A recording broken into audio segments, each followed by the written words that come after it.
topic of conversation, if you like, is about parole. Parole is a problem in all the states, but especially here in Victoria, seems to be the biggest problem. Now, we will be showing you some clips from a current affair,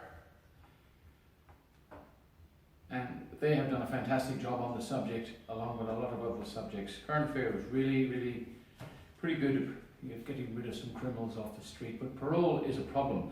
And where does that problem start? What you've got to remember is crime is an industry, it is a business.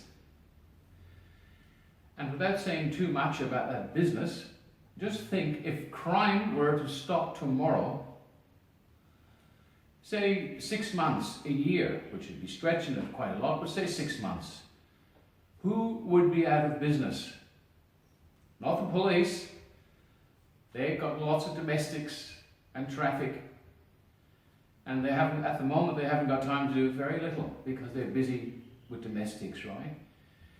So basically, what's actually happening in the system? You got two individuals. You got a clean skin, a man or a woman with no criminal record, and then on the other hand, you have a professional criminal, if there's such a thing as a professional.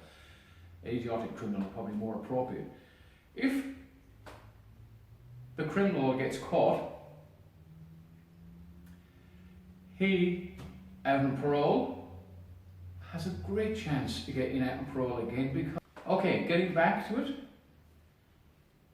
Barristers, members of the Bar Association, lawyers, solicitors, usually not too much involved, but only in the small courts. It's a business. They have to make money. Now, if you get the clean-skinned man commits an offence or a crime, say he bounces a check for $2,000, $3,000, and he admits, yes, at the time I did not have that money in my account, I'm guilty, you've caught me. He is rehabilitated straight away in most cases because he's scared. He will go to jail because he's not going to come back into the system again. He is a waste of time. But a recurring criminal coming back in is making money. Eventually, when things get a little bit too hot, like that poor Jill Marr case where this rat bag has been out so many times, the public has said enough. Then the system will put him away for quite a long time. It's got to stop. And the only thing you can do is to stop it is to get off your butts and make a big hullabaloo at the next idiotic election between the Labour Party and the Liberal. Well, Labour Party are bad news for a start. Have you noticed when the councils come along and they get rid of Citizenship Day on, right? Labour Party won't do anything about it because the Labour Party relies on votes from foreigners. And when I say foreigners, I mean I'm talking about refugees and stuff, right? So do something about it, right? Q Howard. I don't have to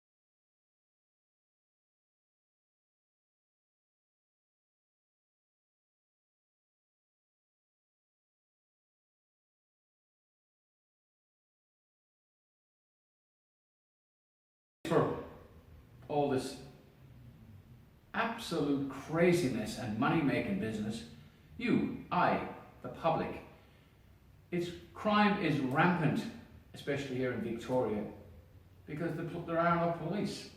And the police are probably sick to death of it. I am an ex-cop and I understand it. It's a continuous days of paperwork, and they go to court and they come out and they give you the bird and the rat smiling again. So, you know, what are you going to do about it? We've covered many times on this program, but soft sentences keep being dished out by the courts. Just this week, a stepfather who let his son die walked free after less than 3 years in jail. And today we learned a one-punch killer could be out in just 4. When will the system get it right? He killed 2 people in cold blood on a Sunday night, the night before their daughter's birthday. Tradie Mustafa Kundarichi murdered loving couple Corinne Aylward and Greg Tucker over a dispute about home renovation payments. Their 3 young children were sleeping in the home at the time of the gruesome. Something other than horrified. Sarah Lamarquand is a columnist for News Corp. It's hard to stand up for the justice system when you see findings and sentences like this being handed down. Jill Maher, Sarah Kafficki, Dermot O'Toole. They're just more members of a sorry roll call of men and women killed by murderers who should have been behind bars. 10 families of victims killed by offenders on parole in Victoria have launched a class action against the state government. W. Scown, he watched his girlfriend's 4-year-old son, Tyrell Cobb, die in horrific pain in 2009. The little boy had suffered awful injuries, and while there's no suggestion Scown was responsible for those injuries, he did watch on for days as the boy's pain grew worse and worse. The judge said if Scown had acted, Tyrell could have been saved. Instead, the child died in agony. Scown pleaded guilty to manslaughter, and when he walked free on Wednesday, he did the unthinkable, laughed. Do you regret not acting? A child died and you're laughing. Something other than horrified. Sarah Lamarquand is a columnist for News Corp. It's hard to stand up for the justice system when you see findings and sentences like this being handed down. Jill Maher, Sarah Kafficki, Dermot O'Toole. They're just more members of a sorry roll call of men and women killed by murderers who should have been behind bars. 10 families of victims killed by offenders on parole in Victoria have launched a class action against the state government, demanding compensation. Stop. Served its course today, and we go home and try to live our life as well as we can without our son. Okay, getting back to the subject again about the courts. Sadly, all the courts are private corporations, private entities. If you look up, go to Google and type in ABN number, it'll go to ABN search, and you type in the justice system in Victoria, the High Court, and so on, so they will come up with an ABN number. So they're private companies. Here in Victoria, it's a total disgrace, the Magistrates Court, because the emblem they have up, it's got a little kangaroo, which clearly states it's a kangaroo court, whether you like it or not. There's no such thing as justice. Justice de jure and justice de facto. Well, they're all de facto courts because they're not, they're just a business. They're there to make money, nothing else. So the system is pretty corrupt. But remember that the overall thing is crime is a business. Unless you prepare to do something about it, because the victim go home to a family that's been destroyed by a ratbag who's one-punched somebody. And even then, the chances of him going to jail is very slim, because that kind of character in most cases will come back again, so there's a good chance we'll make some more money. Anyway, enough of the subject. It's goodbye from me and goodbye to you. And thank you for watching, and please do something about it. Spread the word that crime is a business. And if business stopped tomorrow, who would be out of work? Just walk around any of the courts of the city or anywhere and look at all these little guys that walk around like little penguins with grey wigs on their head from the way back in the dark ages. It's money. Money and crime go together. Cheers, guys. Speaking on behalf of my friend Barry, it is not Barry's intention to place all bar members in the same basket.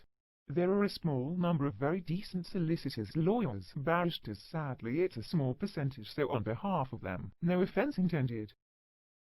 Hi, my name is Kathy. I need to ask a huge favor of you. Would you be kind enough to press the subscribe button for my friend Barry, as he would appreciate it?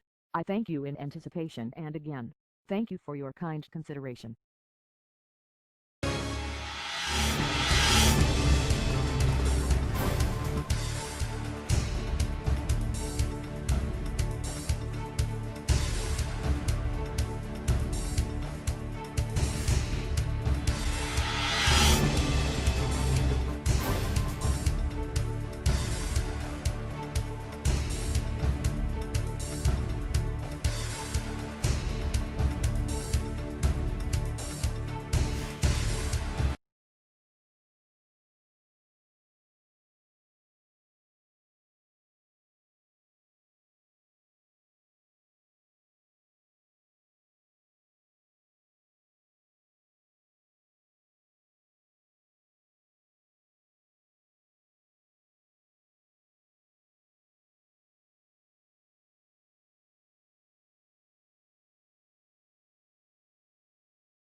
Of course he's going to stand up for the system.